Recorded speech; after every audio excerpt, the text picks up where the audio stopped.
Okay, late.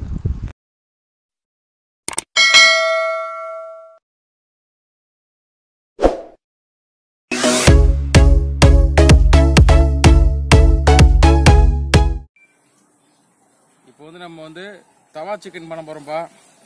இது வந்து chicken tandoori type. இது இயற்கையான முறையில் வந்து கோழிக்கறியை வச்சு ஆங்கிலத்தில் வந்து தவா சிக்கன் பெயர். தவா சிக்கன் செய்ய போறோம். முறையா சமைக்கிறோம், செம்மையா ருசிக்கிறோம். எல்லாரும் வாங்க. அடுப்பை பற்ற வச்சாச்சுப்பா. அடுப்பை பற்ற வச்சு நல்லா சூடா இருக்கு.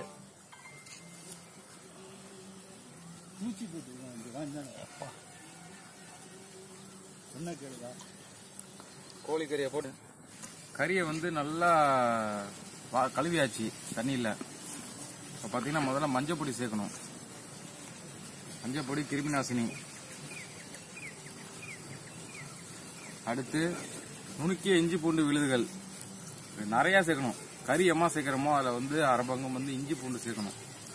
நமக்கு இஞ்சி வந்து செரிமான சக்திக்கு ரொம்ப பயன்படுது. சோம்புத்தூள், இது வந்து மசாலா அரைச்சது. சோம்பு கசகசாலாம் அரைச்சது. இது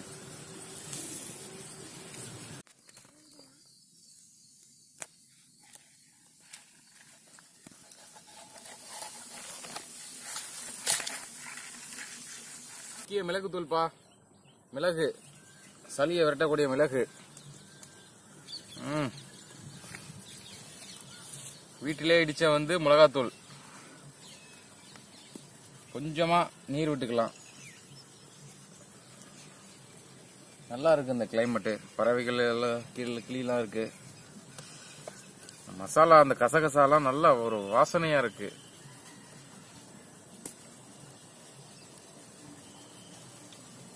நல்லா பிசைஞ்சு விட்டுக்கலாம். நல்லா ரெடி ஆயிடுச்சுப்பா. போட்டு நல்லா கறியை போட்டு நல்லா பிசைஞ்சிடலாம். அந்த வந்து நுணுக்குனாலே ஒரு வாசனை வரும் இஞ்சி பூண்டுக்கு. அந்த வாசனை தான் அடிக்குது. இஞ்சி பூண்டு, இந்த கசகசா, சோம்பு, சீரகம்,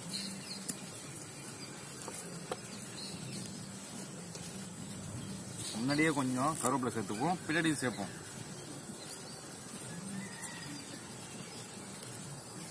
இதே மாதிரி கறி சமைக்கிறப்பெல்லாம் கருவேப்பிலை கொஞ்சம் அதிகமா சேர்த்துக்குங்க. இதை கொஞ்சம் கலந்து விட்டுருங்க.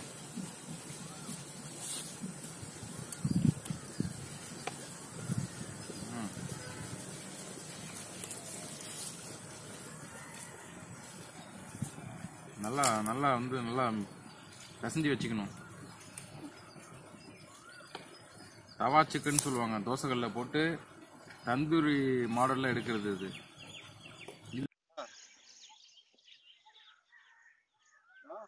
போட்டு நல்லா பிசைஞ்சாச்சுப்பா. அடுத்து போட்டு தோசைகள்ல போட்டு எடுத்துடலாம்.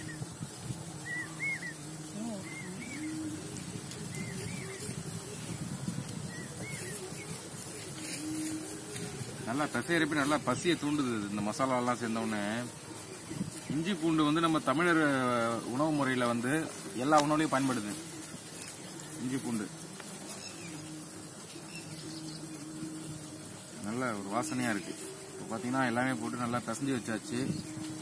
ஒரு மணி நேரம் நல்லா ஊறணும். அது இந்த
இருக்கு, ஆட்டு ரத்தம் இருக்குல்ல, பொரியல் இருக்கு.